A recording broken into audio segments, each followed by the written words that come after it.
Цього прагнеш? Та скаути Європи. Дзеля чого? Каб лепш служити Богу і ближнім. Яких матеріальних вигод від гэтага чекаєш? Ніяких. Який галоўны абавязак скаута? Студіони добровчини. Ці ти ведаєш основні права і принципи скаута? Так себе зважали. На який термін ти готовий скласти скаутське поручення? З Божої ласки не завсюди.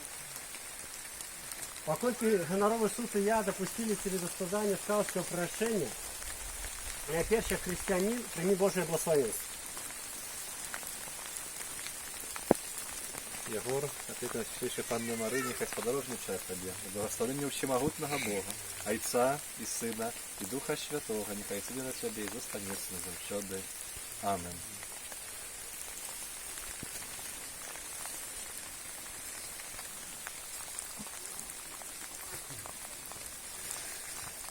Скауты на поготове? На мою пам'ять Божої ласки поракаю всім життям служити Богу, костьолу, батьківщині, Європі християнській, допомагати ближньому кожній потребі і протримувати скаутську справу. Вольно. На знак того, что ты являешься католическим скаутом в Европы, носи на шале гэты крыж нашего збавцы.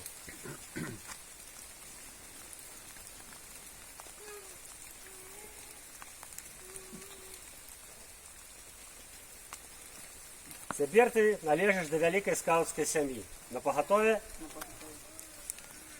поготові. На поготові? На поготове.